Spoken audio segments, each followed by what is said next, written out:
Orchestras Live is a co-producer, and we work with orchestras and local community partners throughout England. We believe that orchestras are for everyone, so our mission is to engage as broad a group of people as we possibly can in the experience of live orchestral music. Our job is to ensure the availability of high-quality orchestral music in parts of the country which are not well served or which in the past have been excluded, and also to involve groups who may in the past not have seen classical music as something open to them. Everybody had to find out a way of dealing with the pandemic. Orchestras Live had some particular advantages. We have a small team who are well used to flexible working. Our creative producers usually work from home, so a dispersed organisation was not difficult for them. We were able to be agile in our response. Initially, we reflected as a team and as an organisation on how we could maintain activity to have as much impact on the communities and the partners with whom we work as possible.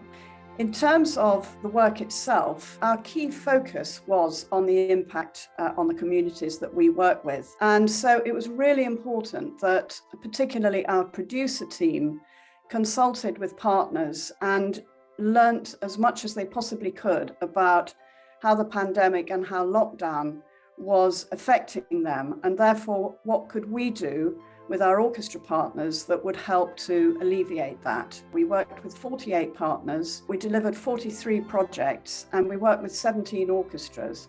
And at a time when performers and orchestras and professional musicians were particularly badly hit, that was really important for us. Over the past 18 months, we've been able to do three separate things. We have taken activities which were already scheduled and moved them into the digital space. We have looked at long ongoing projects and added to those a digital component, and we have launched some brand new initiatives to make sure that we could keep the impetus going for the drive for orchestral music across England. There are examples of each of those types of activity. Celebrating Wordsworth at 250 for his 250th birthday enabled us to bring together children from local schools who were going to be performing live concerts, but actually that has been adapted to produce an online film, though we hope we may be able to do the full premiere in a year or so.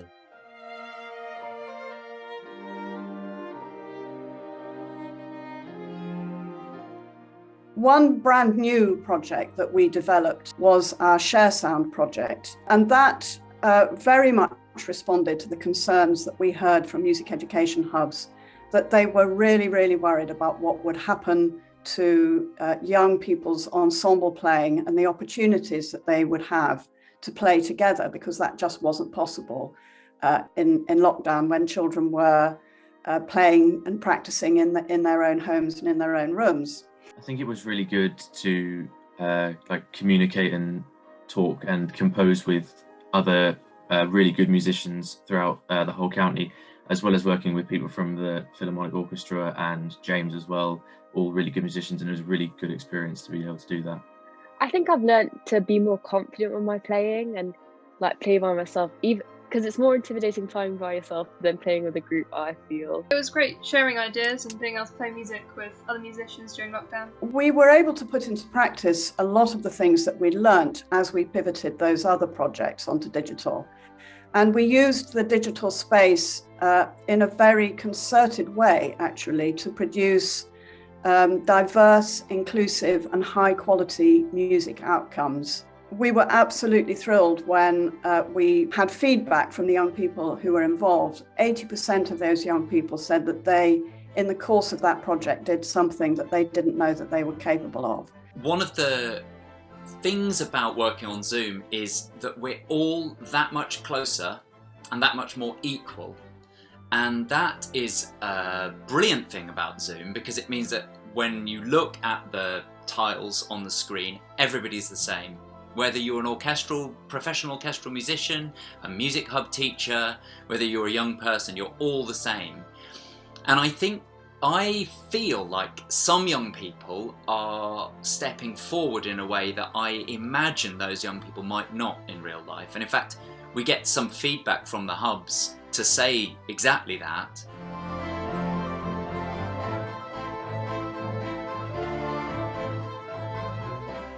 the inclusion on the project was fantastic. The family feel of orchestra musician, students, composers, everybody was equal and everybody had a chance. Here and Now is a project which has evolved over more than 10 years through a whole series of artistic collaborations and remarkable live performances. It's an intergenerational project, and we were determined to continue it when the pandemic hit, not least because it brings together young and vulnerable older people in diverse communities. So it provides an important social support and integration role, as well as inspiration and emotional well-being.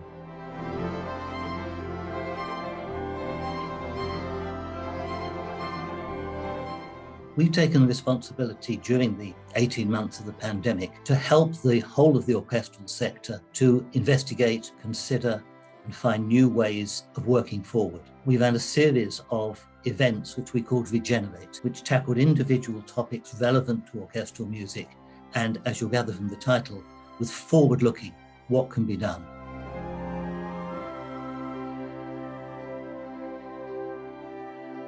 One particular area that we looked at is the work of orchestras in healthcare. There was no comprehensive picture of the work that orchestras do in health and wellbeing settings. And yet we know anecdotally that that's a very significant part of the work that orchestras do outside the concert hall. And of course, that has really been spotlighted by people's experience of how much music has meant to them in terms of their well-being on an individual and a community level, and how that has been disrupted, how the work of orchestras in those settings has been disrupted. So it's really shown us the value of doing concerted research to find out some straightforward evidence that we can then use to take forward and help build a more comprehensive picture and a kind of evidence-based way of making decisions and policy. Another really important area that has preoccupied, I would say, the whole sector over this period concerns diversity and inclusion in the orchestral sector and in the classical music, actually in the whole wider music industry. We've been involving ourselves in internal discussions about how we address those issues within a sector that fundamentally fails to represent the makeup of society at large. We've realised that we have to focus on our own organisation and how we operate in order to truly make positive change across the sector.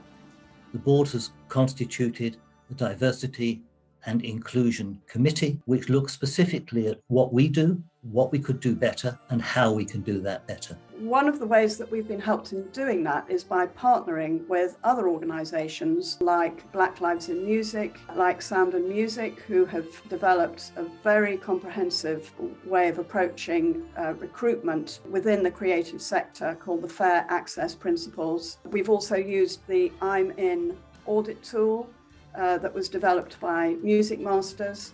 And all of these things have helped us inform our own conversations, but also learn from each other, share what's worked and what hasn't worked, check our own practice, and keep motivated and keep moving forward. As has always been the age-old response, well, we can only work with what we've got. So, well, that's not quite true in terms of recruitment, in terms of looking at the wider staff team, but it might be slightly more true in terms of looking at young artists coming through. So that networking has to expand not just within its own subsector, but it needs to look at its wider sector and looking at the different agencies that fit, actually feed in to this sector and supporting them on their way. And if all of that can happen at every level, we can achieve together, and that's so important. We're really pleased that the impact of our work over the last 18 months has been recognised by external bodies. Two in particular, the Destinies project with looked after young people and unaccompanied refugees won a Young People Now award. That's really encouraging to see work that's very focused, actually. It's not widespread, but really had an impact on the young people who were taking part in that project.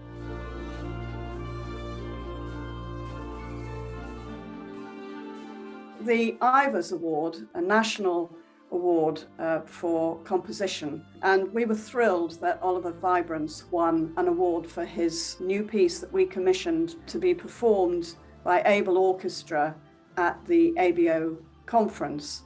Looking ahead, perhaps a couple of years, which is as far as we can go at the moment, the orchestral sector and Orchestras Live are going to need to build upon the good things that have come out of the pandemic.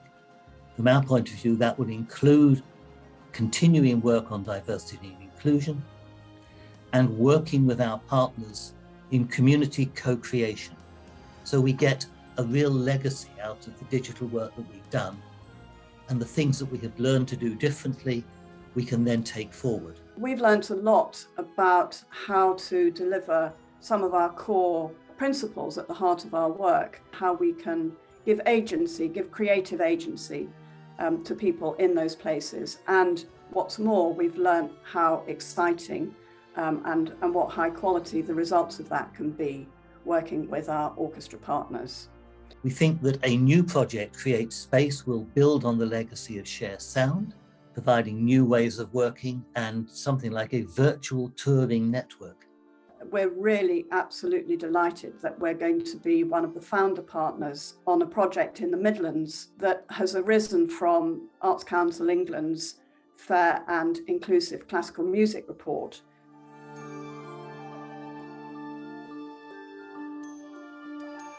None of the things that we've been showing you in this impact review would have been possible without our partners. Orchestras Live never works as a sole producer. We always work in partnership with others. And I'm hugely grateful to our partner in local authorities, in music education hubs, and in local communities who've really this year put so much into ensuring that our work can continue. And indeed, I'm enormously grateful to the orchestras themselves who've faced some very significant challenges during this period, and indeed to the musicians at the heart of those orchestras. I'd also like to thank our funders. The Arts Council England Culture Recovery Fund grant has been absolutely crucial to our continuation during a time of disruption. We've been very fortunate to receive a Western Culture Fund grant, and I'm also grateful to those of our longer-standing supporters who've been really very adaptable during this period and recognised the challenges of COVID-19 and the way that that's had to alter some of our delivery. And in particular, I'd like to thank the Scots Arts Trust, the Esme Fairbairn Foundation and the Foyle Foundation for their understanding during this time. On behalf of the board, I'd like to thank all of our partners, all those who have worked with us through the pandemic and we look forward to working with in the future.